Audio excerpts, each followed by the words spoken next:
Well, in Ukraine we have some successful efforts to fight propaganda, and the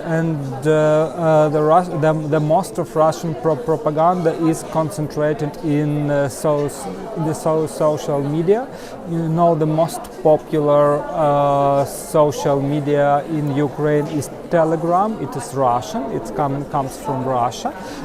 It is not officially Russian, but it is founded by Russian men.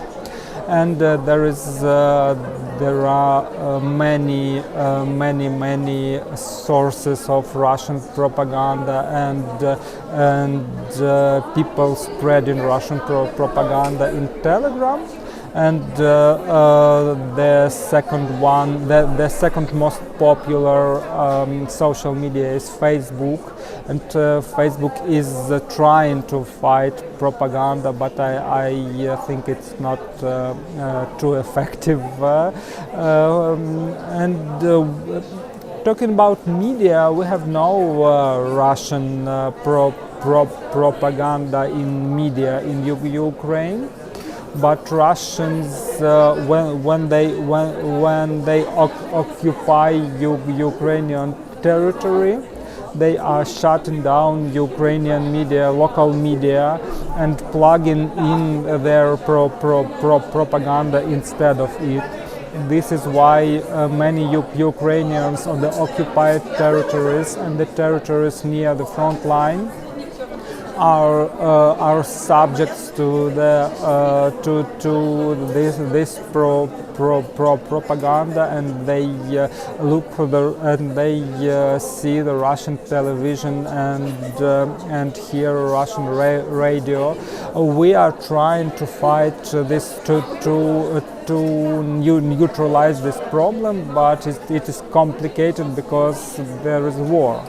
You can't work with the radio and TV when there are missiles and combats and so on. My first message is ask Ukrainians. It is very important for journalists all over the world to include Ukrainian voices and Ukrainian speakers, Ukrainian experts in their stories, in their news about what is happening in Ukraine and around Ukraine, because it is very frequently that foreign journalism are writing or talking about Ukraine without Ukraine. We created a site. It is called Reporting Ukraine Guide. It is especially for foreign journalists that write about Ukraine or cover Ukrainian events.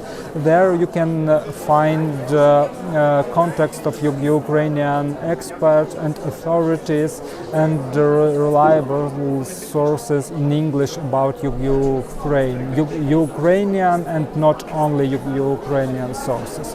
I hope that more and more journalists all over the world will check all the facts in the Ukrainian sources too before they write about what is happening here, and come here, because in 2022 we had a huge amount of journalists from all over the world that came to cover our war in Ukraine.